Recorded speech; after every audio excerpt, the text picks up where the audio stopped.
Welcome to Friday Friends, RI Elder Info's weekly look at the organizations and individuals providing resources for Rhode Island seniors, caregivers, and professionals.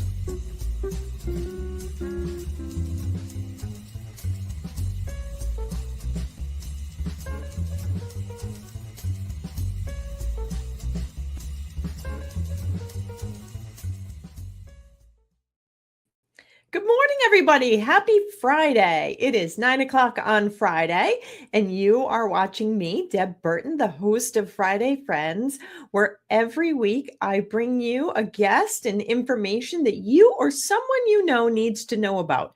So please hit the like button, the share button, all the social media bells and whistles that say, hey, check this out, because today we are talking with Christina Burke about the situation that many of us are experiencing, and that is being the sandwich generation, where we're caring for aging loved ones while also raising the kids and trying to figure out the balance on that.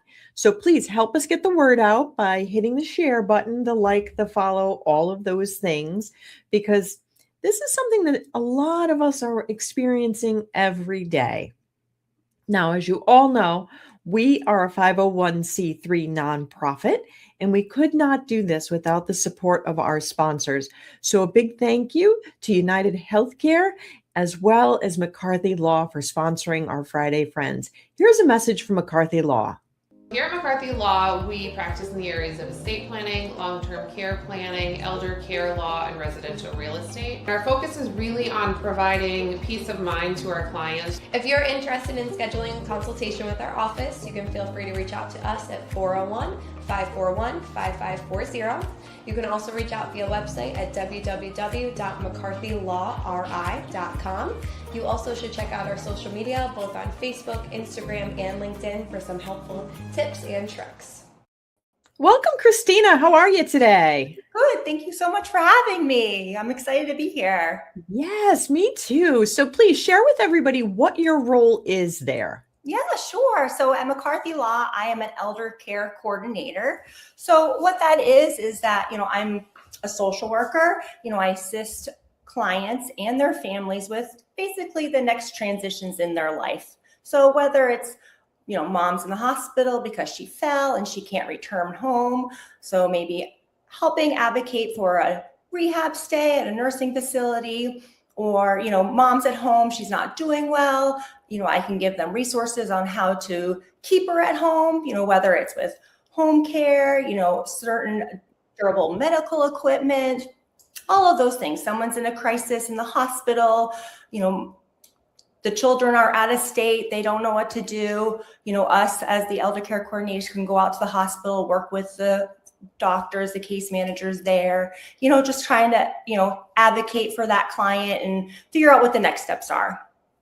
That's amazing. So these days, like so many folks are in that in between, literally that sandwich generation where they're trying to balance caring for their older loved ones while, also, trying to get to soccer practice and dance class and all of these things. So how do people deal with this? What are some effective methods for managing all of this?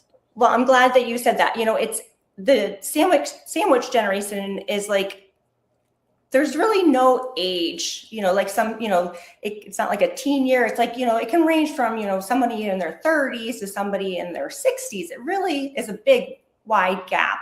And it's not talked about a lot, which I think is interesting too. I think it's just until recently people really talk about it. And maybe it's because, the generation before ours was more private, wanted to handle things on their own, didn't seek help, there wasn't a lot of resources. The internet wasn't out there, all those things, social media, all those things. So I'm glad that it's kind of something that is, that people are talking about now, because, I couldn't imagine doing that without the support of others. My mom lives with me, so I am in that generation myself personally, I have a 17-year-old son.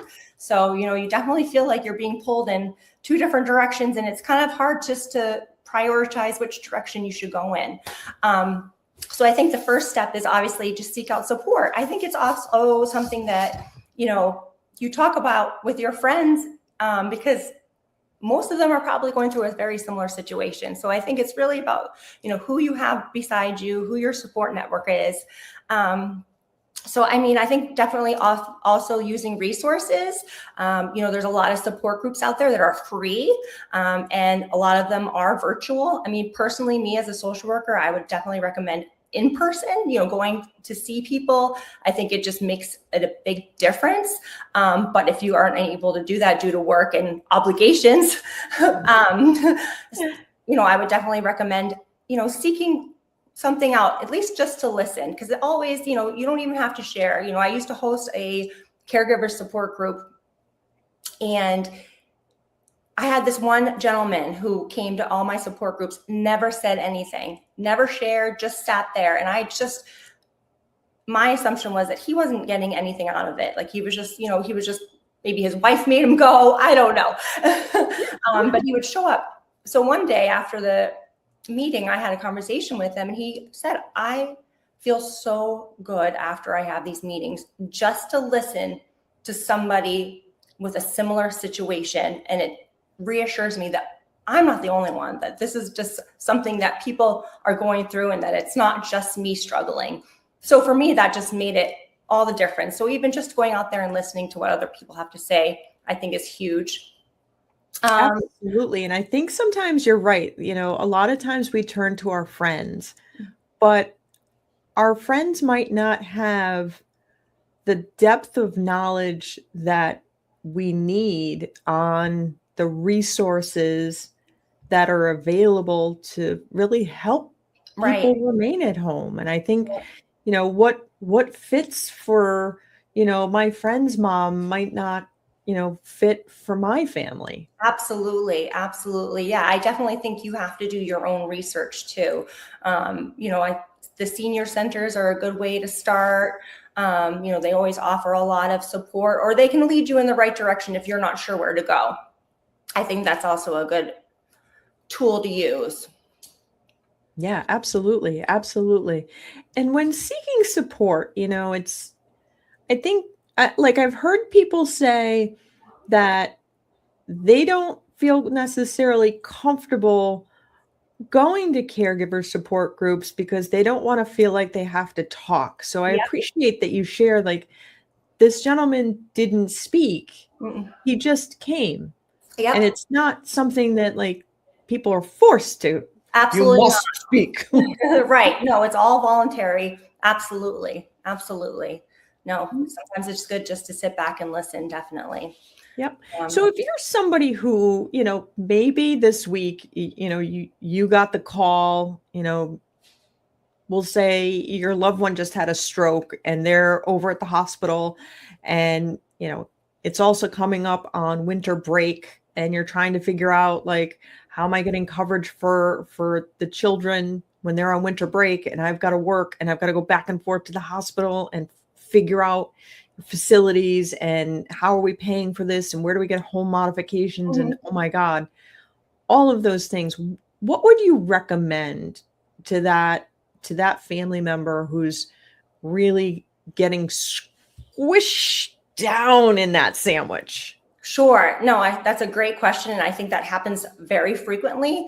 Obviously, I don't want to toot our own horn here, but, that's something that we handle. That's a lot about what we do as elder care coordinators. We definitely step in as that middle ground. So that way the family can do other things, that, the other obligations, and not feel guilty, and just know that their family is taken care of with somebody who knows the medical field and knows that generation, and they're comfortable with that. And we can probably give them resources quicker than they can find on their own, and we can assess the situation. They may think, okay, my mom needs this type of setting. Well, she may not. She may be able to just, get by with 4 hours a day of increased help. We'll look at the whole picture. We'll look at the whole package, the financial piece, which is huge too. A lot of families, working families, they don't have the funds, and they see, they look up and they Google, oh my gosh, home care, or they look up, nursing home placement, and they're just like,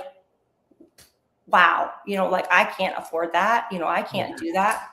And I think it's very important too, to have a conversation with your parents about, their financial situation, what their long-term, care plan, their plans are, asset protection, where do they want their money going to? Because a lot of the families, they have this income for when this time comes, and it's hard for families to have that conversation. Yeah, absolutely. Because, sometimes how would you help a caregiver who has made the statement of, I promise I'll never have you go to a nursing home, but the reality is that caregiver just cannot provide the care that is needed? How do you start to approach that conversation as a professional? Well, that's a very hard subject. I always tell people, I try to encourage, people not to make promises, because you don't know what tomorrow will bring. Tomorrow mom could be in a car accident and be permanently disabled, and you have a full-time job and you have kids and you can't take time off work, and she's 24-hour care. As much as we want to keep our parents home and we want to keep them independent and living on their own, it's not always feasible. And that's okay. And most of the people that go into nursing homes don't voluntarily go into there, but they do adjust and they do well. And they really figure out that, okay, this isn't as bad as it seems, or an assisted living or whatever the case may be. I think having an honest conversation with your parents, telling them that, yes, of course, I would love to keep you home for as long as possible, but I can't promise that because I just don't know what the future will hold. But obviously, if you can care for yourself, you have to figure out what you can do, like what you can personally deal with. Like if a family member works from home, so maybe it's feasible. But if I don't work at home. If something happens to my mom who lives with us, there's not somebody there that can care for her. I want her to be safe. Yep. Do you find sometimes that when that loved one maybe does need to transition into a higher level of care, whether that's an assisted living facility or maybe even a nursing home, that family dynamic changes for the positive? Absolutely. I see that all the time. Absolutely. I see their relationship get back to mother and son, or, whatever the case is. It's no longer caregiver, and then it's like, they're constantly like, making sure mom takes her meds, making sure, mom's safe, checking in, not able to go away on vacation because you're worried that something will happen to her, like all these little things. You can't go on a date night with your loved one because you don't want them to feel left out, all those things. And as soon as that happens, and as soon as someone transitions to assisted living, that role, it reverses back into being a family member. And that's what I try to encourage families, is that, you want to be their family. You don't want to be their caregiver. Yeah. It deals, and I see a lot of people too, like caregiver burnout is a true thing.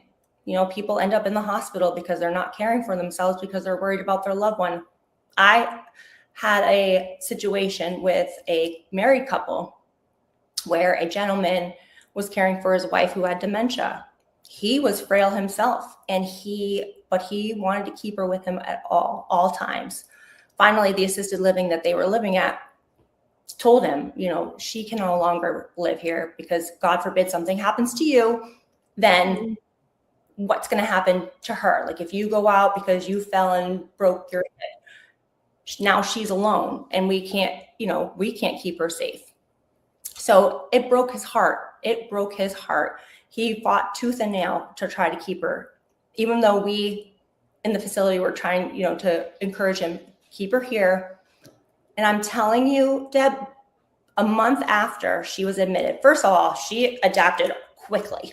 She loved it. She was active, singing. She was a retired nurse, so she loved being around all the other nurses and the CNA. She felt like she was helping. They gave her little tasks to do.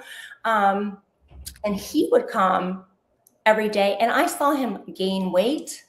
He didn't have to use his cane. His cane was there. He was sleeping Whereas before he would never sleep because he was worried that she was going to get up and go somewhere in the middle of the night. Yep. It was wonderful. And he was laughing and like his whole demeanor changed and she loved it. She never gave him a hard time when he left. She always loved seeing him, but she was fine when he left. And it just made the relationship so positive. And it kept him healthy because he would have been in that same situation sooner than later if he tried to continue to take care of her. Yeah. Yeah. And I think that caregiver burnout and caregiving can really wear on the health of the caregiver. Whereas in some situations, the individual that requires care may not necessarily realize how taxing it is on the caregiver's health, and the caregiver gets sick first. Mm-hmm. And I think that that's not often talked about. And it's important that caregivers be aware of that, if you're, running back and forth between, their house and your house and trying to get all these things done, that can wear on your health too. And that's really where having that professional help, a trusted resource would be so valuable. Yeah. And it doesn't just affect, obviously your medical and physical situation. Mostly it's your mental. That's the part that's super concerning. And that then affects everything else. Yeah. And sometimes people don't even realize that they have become depressed or, because they've kind of just done it naturally. And then, as it progresses, outsiders start to realize it, but they personally don't because they're just continuing to do what they feel is necessary. Yeah. Yeah. And that's where accepting the feedback of those around you is also really important. So that, if you're with your friends and you're saying like, I'm struggling to take care of my loved ones, and they're saying you really ought to get some help, I think it's important to really receive that feedback. Yeah, absolutely. Absolutely. And I think it's important because, you need to care, you need to care for yourself. Self-love is a huge thing. And I think it's neglected when you're a caregiver. So I think it's very important. And when you're in that sandwich generation, it's hard for you to do something special for yourself because you're torn between other situations that, you put yourself on the back burner, which should not be the case. Absolutely. Absolutely. Well, Christina, I'm so glad you took the time to come on today. I think this was a really important conversation to have because so many people are in that sandwich generation. Absolutely. No, I see it. And like we said earlier, it's just a huge range of an age. It can be somebody in their 30s. It can be even, younger, and it can be somebody in their 80s or 90s too. I mean, it's such a huge range. It just depends. But yeah, the sandwich generation, it definitely exists, and it's hard. Yeah. Yeah, hard. absolutely. Yeah. Well, thank you so much for coming on today. Oh, you're so sweet. I really appreciate it. Yes. Everybody, when Christina talks about the sandwich generation, and it can be across ages, think about the 30-year-old who is caring for the individual in their 60s and maybe their great-grandparents in their 90s. That's really not all that uncommon here in Rhode Island. It can be a triple-decker sandwich, and you sometimes feel like you're just getting squished. And it's important that you reach out for the help and support that you need. Christina is with McCarthy Law. She's more than happy to help you. You can always turn to RI Elder Info. Come to our website, rielderinfo.com. Give me a call, the 401-585-0509. Always happy to answer your questions, but please don't feel that you're alone. There are resources available to give you support and to help you navigate, because no one's born knowing all of these things. And like the song says, we really do get by with a little help from our friends.